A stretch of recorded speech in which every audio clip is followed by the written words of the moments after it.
कालरात्रि देवी की कहानी। माँ दुर्गा के कुल 9 रूप हैं जिनकी पूजा नवरात्रि के 9 दिनों के दौरान की जाती है। शैलपुत्री, ब्रह्मचारिणी, चंद्रघंटा, कुष्मांडा, स्कंदमाता, कात्यायनी, कालरात्रि, महागौरी और सिद्धिदात्री। माँ कालरात्रि भी इन्हीं में से एक हैं जिनकी पूजा नवरात्रि के 7वें दिन की जाती है, जिसे महासप्तमी भी कहा जाता है। माँ दुर्गा ने ये अवतार बुराई का नाश करने हेतु लिया था। उन्होंने ये अवतार धारण कर शुंभ, निशुंभ और रक्तबीज जैसे दानवों का वध किया था। चलिए आइए सुनते हैं इसकी कथा। माँ दुर्गा के इस रूप को सबसे शक्तिशाली माना जाता है। इनके शरीर का रंग घने अंधेरे के भांति काला है और माता के अत्यंत लंबे केश खुले और बिखरे हैं। माँ कालरात्रि के गले में विद्युत की तरह चमकने वाली माला सुशोभित है।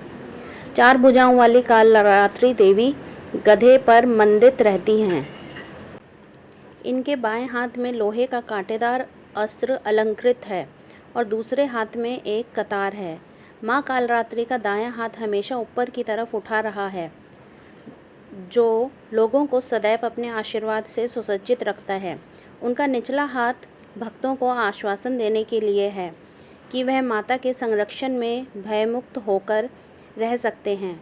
माता को गुड़ का भोग अति पसंद है और उन्हें लाल रंग के वस्त्र और रात रानी के फूल भी अत्यंत प्रिय हैं।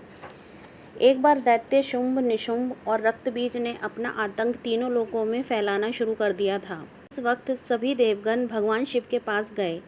जब भगवान शिव ने सभी देवताओं को चिंतित एक बार दैत्य शुंभ, निशुंभ और रक्तबीज ने अपना आतंक तीनों लोकों में फैलाना शुरू कर दिया था, उस वक्त सभी देवगण भगवान शिव के पास गए।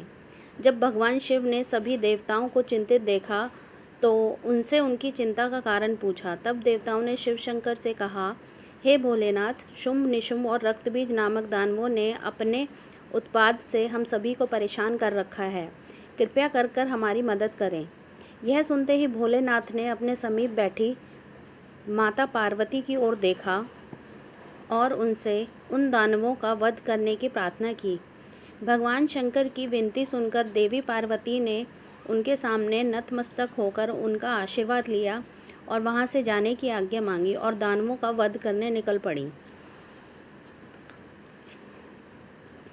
माता पार्वती ने दानवों का वध करने के लिए माँ दुर्गा का रूप धारण किया।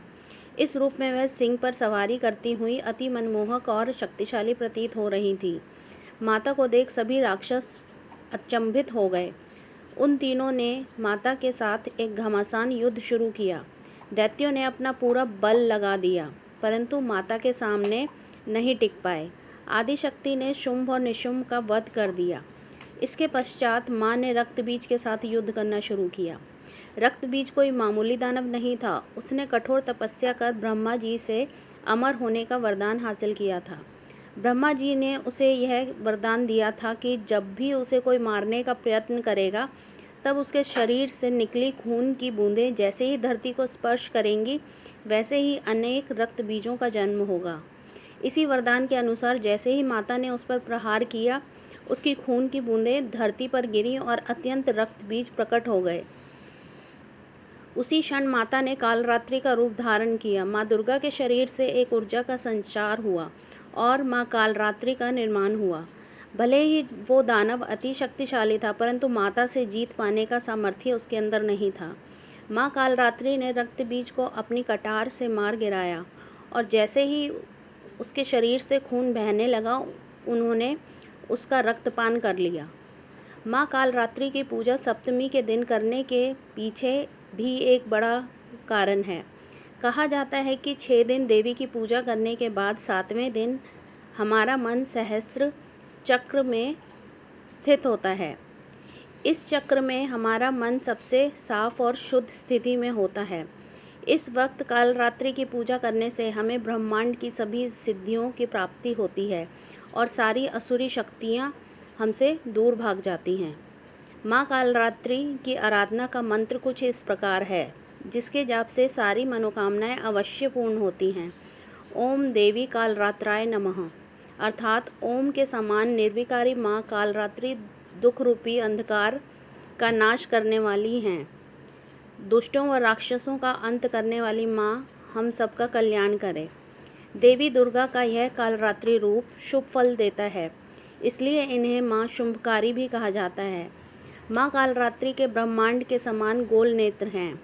अपनी हर श्वास के साथ माँ की नासिका से अग्नि की ज्वाला निकलती है। अपने 4 हाथों में खड्ग, लोहे का अस्त्र, अभय मुद्रा और वर मुद्रा किए हुए माँ अपने वाहन गर्दभ पर सवार हैं। माँ दुर्गा का यह अति शक्तिशाली रूप हमें यह सिखाता है कि बुराई कितनी भी शक्तिशाली क्यों ना हो, परंतु उसे अच्छाई के सामने घुटने टेकने ही पड़ते हैं। जो इंसान सच्चे मन से माँ की पूजा करेगा, माँ किसी न किसी रूप में अवतरित होकर उनके जीवन की सारी बुराइयाँ और कठिनाइयों का नाश कर देंगी।